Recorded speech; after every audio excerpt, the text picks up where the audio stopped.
Yes. Okay. Today's session will be done in my weak English because Anthony's Norwegian is very bad. So I'm Håkon Ingvaldsen from KNS, and I'm here at the KNS platoon today with Anthony Baird. And could you please introduce yourself a little bit, Anthony? Yes, I'm from Australia. I come from Melbourne. I'm a member of the Royal Norwegian Yacht Club in Melbourne, and I have my new Boreal 52 sailing vessel Lena here in Oslo now for the winter. Okay, and Anthony, we have a common story in this project, I think we could say. Yeah. So could you also tell the people how we met? Yeah, Håkon and I met in 2016.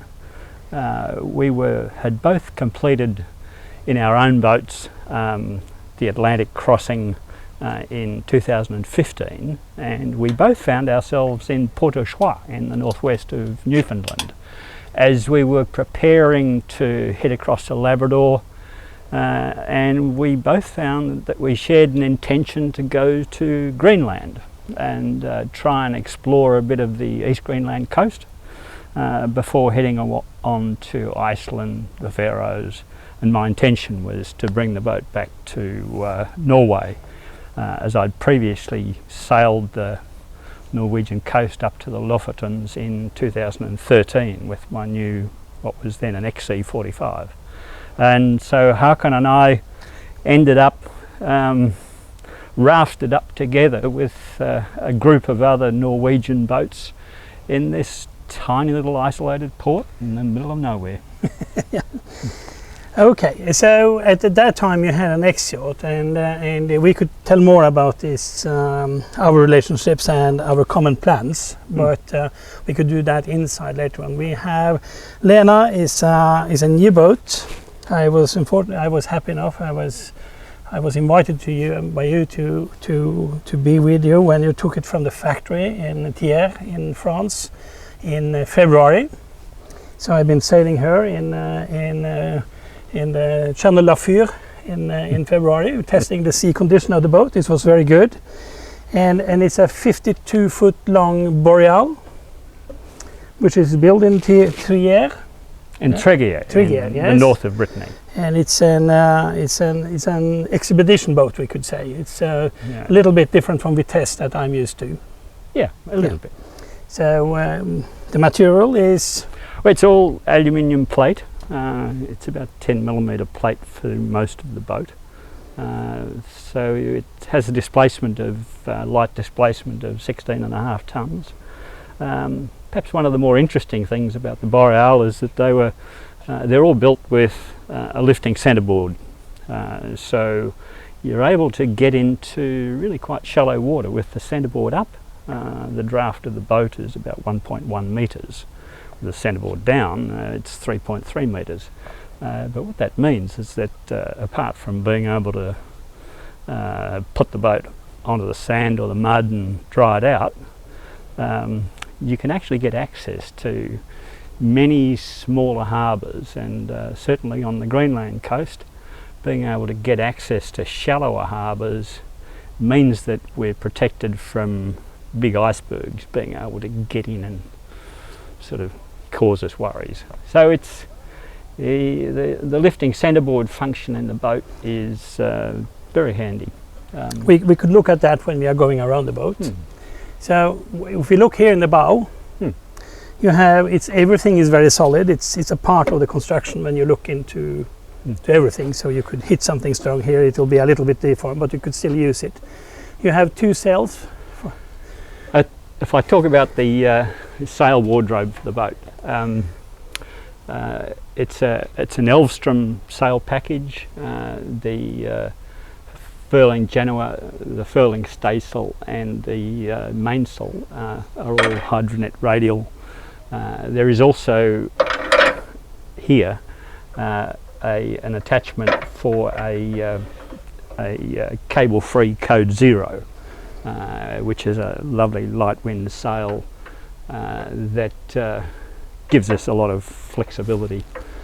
So we've got a self-tacking staysail, overlapping genoa, and a mainsail with 4 reefs. Reefing is all done at the mast.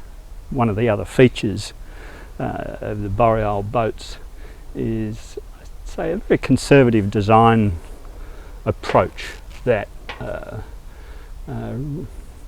effectively removes reliance on hydraulics. It removes reliance on complicated runs of reefing lines, and builds a system for operating the boat around a very safe place at the mast, behind the safety bars. So it's quite distinctive in a modern boat for that sort of approach to function. If we take the boat a little bit in distance, you will see that you have a view from the cabin, which you also will see inside, which you are able to sit down in the saloon looking out, and you have a dog house where you could steer the boat in bad weather if you like, protected. It's the boat is beautifully set up for working in difficult conditions. As Håkan said, there's a doghouse with a protected internal space with a watertight door, where you can sit inside and manage the autopilot, keep decent vision fore and aft. It's a very comfortable boat for cruising. From this position you can also see some of the other features of the boat. Apart from the wind generator, you can see the arch at the back is holding a fairly large solar panel. It's rated at 485 watts. There are some smaller curved panels attached to the doghouse roof. Over the last month when the boat's been here in Oslo, it's between the 2 solar installations, it's been generating about, on average, 1.92 kilowatt hours a day from just the solar. So it's largely self-contained. Yeah. We don't have a generator on board. But it's a pretty well balanced boat. Yeah, I would say. yeah. We are not going to dig too much into the technical details, I think, but we could. Should we go on the deck? Yeah.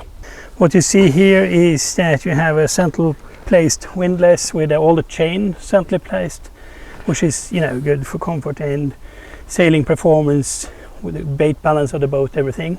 Yeah. You have the self-tacking staysail run here. We've got a carbon fibre spinnaker pole for. We're not going to be running spinnakers on this boat, but for poling out the genoa. Well, it's a flat, not very complicated, and as Anthony said, you do the centerboard, which I would maybe call a lifting keel. You do with ropes. We don't need to take it down, but it's done by ropes and so it's all done by here at the. And I've been out in pretty harsh condition and setting reef here, and it's a safe place to be on the boat, even when you have a rather good sea. So these positions here are very secure. We've got jackstays set up a little differently, in that we've got Spectra lines with braking strains over 3 tons set up here, and we also have a jack line set up in athwart midships on the boat. The safety idea here is not leaving the ship. We don't want to leave the ship, and this keeps us inside the safety lines. There's a very comfortable steering position for helming the boat. You can either sit yourself down, got good vision fore and aft. I often find that the most relaxed position is with this helming seat to just rest, and it's quite a nice balanced position. I don't find it. And I think that is a tiring. little bit special on this boat is that the fact you have a small rudder which is protected from the keel, and the small rudder is, you know, because you are able to stand on it with 110 draft. They have equipped the boat with the 2 dagger boards behind. So you drop down them at the lee side when you are sailing, and you get a very stable position of the boat, and the rudder is more to correct your position, and the dagger board is steering the boat. They're easy to lift up when the boat's not moving, but they're impossible to shift if the boat's underway because of the pressure on them. Yeah. And also behind here you have a proper storage. If you're going to the details on the boat. So the lazarette is really enough. You could put a small car in here, I think. We haven't done that. We just got a couple of bicycles and fishing equipment. But you can see there is enormous space here. This area is isolated from the rest of the boat with a waterproof bulkhead, so that water penetration into here potentially through the rudder penetration, the rudder shaft, it's not going to threaten the boat. It's very handy. And as Hakan said, there's nothing on this boat that's not manual. That we have a swim platform at the back here, which also operates by taking out the secure pins, letting it down, lifting it up by hand. The keep it simple principle has been applied here. Moving forward, you can see the entrance to the doghouse is protected by a waterproof bulkhead door. So, if you're in difficult seas with following seas, this is going to keep the inside of the boat dry. There is plenty of drainage to drain the cockpit, but it's a very secure cockpit. This is the position that, in difficult weather, if we're cruising, I've got a computer here with charts. We've got the AIS radar comes up on here, the NKE autopilot, VHF. We can operate the autopilot from here, so there's fantastic vision, fore and aft, to the side. It's a very comfortable position. If the boat's rolling, this seat comes up, it's nicely protected. You're not going to roll out. So it's well thought through, every aspect of design. So what you see here is the lifting keel, or the dagger board as you call it. It's because no, this is the centerboard. Centerboard, yeah. Centerboard, because the draft of the boat is 110. Yeah. But with a dagger board down, centerboard down, it's 3.3 meters. Yeah. And so the centerboard is currently up. It's pivoting on an axis here, and you can see down through the edges of the water. It will drop down, and it just hangs under its own weight. It's not held down with any hydraulics. So if you come and you manage to hit a rock or something, or run into sand, the centerboard will lift itself up. You don't tend to run this boat with the centerboard locked down. It'll sit there under its own weight. So the rest of the boat here is fairly conventional.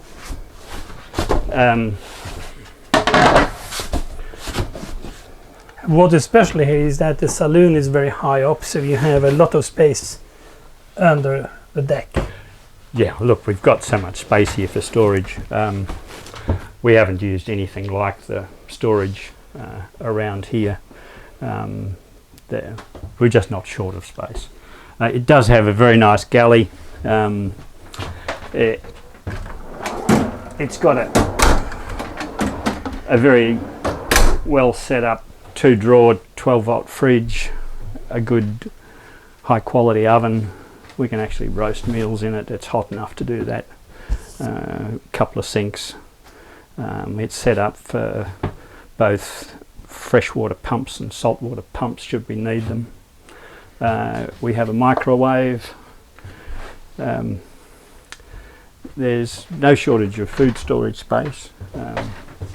We have a small but highly efficient 240 volt Liebherr freezer set up here. It's just a domestic freezer, runs on its own inverter. It is so efficient. It's about 650 watt hours a day. Runs normally at -20 degrees. If I turn it up full, my gin freezes, and that's pretty well an unusual circumstance. We've got the starboard quarter cabin is set up for a single bunk and storage space, and the port quarter cabin on the other side is set up as a double bunk. I've opened up the engine room access so that you can get a sense of the scale of the engine room. So I can get in, I can get around both sides of the engine. I can get access to the back of the engine as well as the front of the engine. It's a very comfortable sort of place to be able to do work on an engine. Part of the benefit of not having a generator and not having a water maker is that all this space is available. The central heating in the boat is run from the reflex diesel heater. There's a freshwater circuit, hot water circuit circulating through this that takes hot water to hydronic panels in all of the cabins. It's a super efficient way to heat the boat. I didn't mention earlier, but the entirety of the hull above the waterline, including the deck and the cabin roof, is all heavily insulated. There's about 3 inches of thermal insulation, so the boat is comfortable in cold conditions. Front cabin is very conventional, plenty of space to sleep, and it has access to a well set up head with a dedicated shower, wash area. It's very comfortable. So, to end the technical tour, it's important to mention something that you should not think about, which is the reality. It's the boat has 15 or 12 kilowatt hours of batteries from Victron, a few inverters, 12 kilowatt and chargers and all of this, which is stored in the bench here and so on, which is mounted in a good way, so we really don't concern about the power. No. So it's when we were sailing in France last winter, we even didn't bother to connect to the shore. No. Because we were charged by the solar, and at least the alternators is more than one alternator than the engine. And to complete this short information about the power, we will also have a small spare genset in gasoline, I guess, when we go through the Northwest Passage. In case everything else stops, we have something to produce power, just as a backup. And but that's it. That's the boat. That's the boat. Should we, because I and Anthony, we have known each other for now 6 years or something, and in the spring of 2017 I was in Melbourne, and we had a good bottle of wine. Or two, yeah, it might be 2. and we really discussed, that sailing in the North area, which was, I don't think, if you go back 7 or 8 years ago, was not a dream for anyone, but we was very fascinated about Greenland. I think it was, this wide nature where never been people, Yeah. to explore such area where with the iceberg, everything. I think not all of your crew, and I don't think maybe a little bit more on our boat was fascinated about that. So it's but anyhow, you and me, which were planning and in charge of the project at that time with each our boat, we looked at some used French boats in aluminium and started to talk about doing Greenland again, and we started, why not do the Northwest Passage? And this was in 2017, and I think you showed up in 2018 in the summer. That's right. We sailed the Skagen race. Yeah. So you used your winter time, your Australian winter time in Norway, as crew on my boat, and in 2019 at Christmas, we put in an order for a new Boreal 52. Yeah. It wasn't quite the build process that we expected with COVID.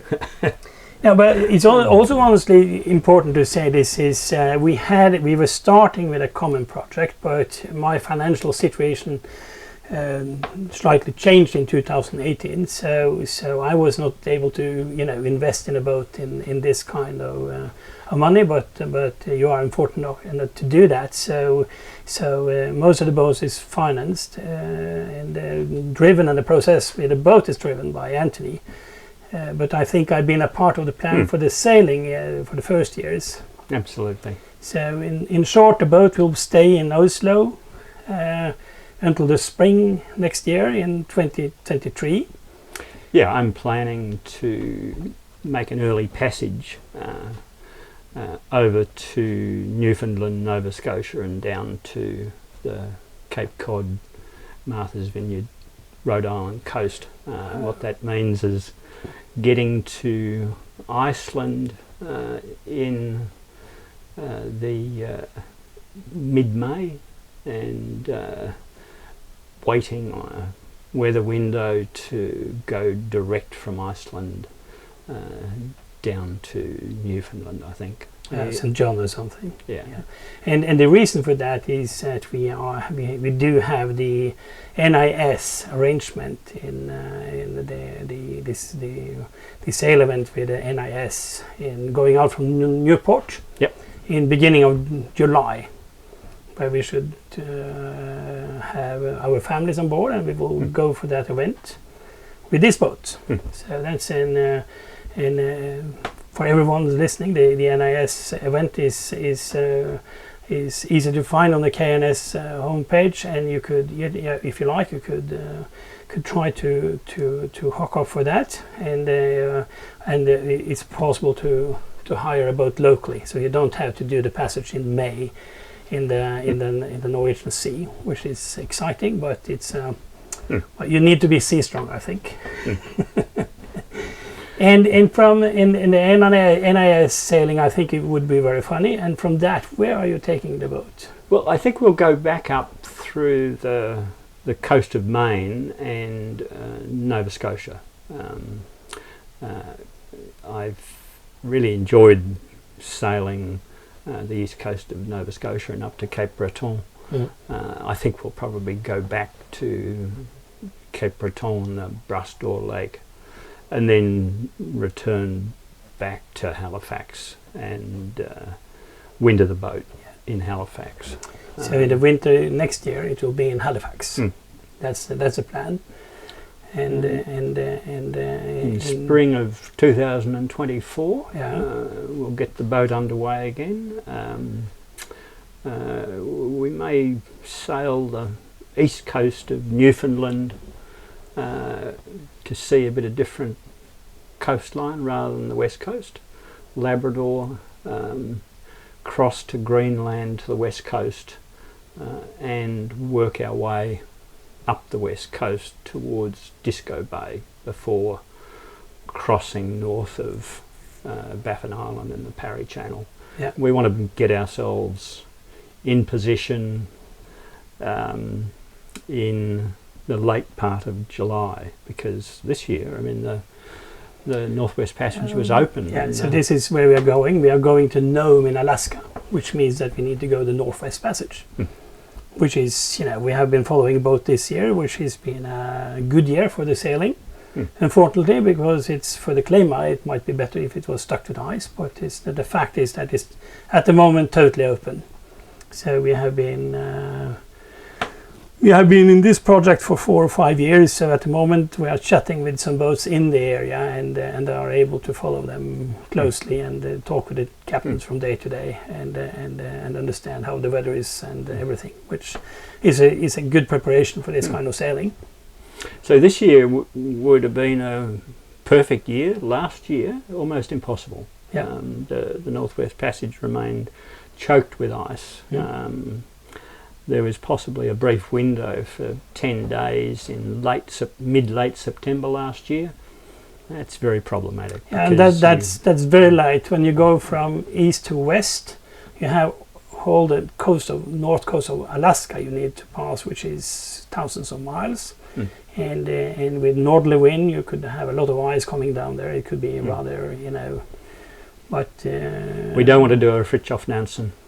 No, we do. No, but there is airports in a lot of places, Anyhow, we will. I think I can promise everyone who take the time to look at this so far, they will get some updates, from if we do cross the Northwest Passage or when we do it. It's never if, So I very look forward to it. And could you please to brief me a little bit? Why in hell would you end up with a Norwegian going this sailing? Why end up with a Norwegian? Haakon and I immediately took to each other in Newfoundland. The first time we met, we found that we had common interests. We could put up with each other's personalities. And it's been a great friendship. So Haakon has got an interest in adventure the same as I do, and he's got a great interest in sailing, and so we're going to do the Northwest Passage together. That's great. It's a great friendship, and we have absolutely different qualities, which is, we are very well qualified in total in the boat, I think. And for everyone's curious, the boat will from there go 1 year in British Columbia, in north of Canada, which is a very, very nice sailing area. And from there, the initial plan is a year in Hawaii, isn't it? A passage to Hawaii and Japan, and I would hope to have the boat on the Japanese coast for a couple of years. Japan is a fantastic seafaring nation, and very, very welcoming for foreign boats to come and stay. So I plan to keep the boat in Japan for a couple of years, and then eventually take the boat back to Australia. Yeah. In some years. Yeah. And there is no plans except from tomorrow. No. So it's it might be not possible to cross the Northwest Passage the first year, maybe not the second year, but it will happen when it happens. But the boat is, pretty well prepared for this kind of sailing, especially in the north area. Yeah. I think we're prepared. The boat's prepared. So, wish us all luck. Good. Thank you.